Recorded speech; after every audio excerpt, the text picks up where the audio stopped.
Inilah Sultan Iskandar Mahmud Badarudin. Dia merupakan Sultan ke-11 Palembang. Berbeda dari sultan sebelumnya, Sultan Iskandar Mahmud Badarudin dikukuhkan setelah Kesultanan Palembang Darussalam tenggelam selama 2 abad. Pemilihan dan pengukuhan Sultan Iskandar Mahmud Badarudin berdasarkan musyawarah Zuriat Kesultanan Palembang Darussalam pada tahun 2006 lalu. Pengukuhan Sultan Iskandar Mahmud Badarudin sebagai langkah untuk mengembalikan kejayaan nilai-nilai luhur yang diusung Kesultanan Palembang Darussalam yang dibangun oleh Susuhunan Abdurrahman pada abad ke-17.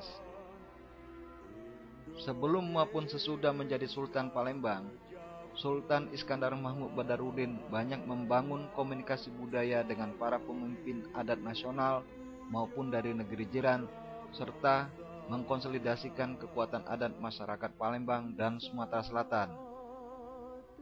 Salah satu cita-cita Sultan Iskandar Mahmud Badarudin yakni menciptakan sumber daya manusia wong Palembang yang jauh lebih baik.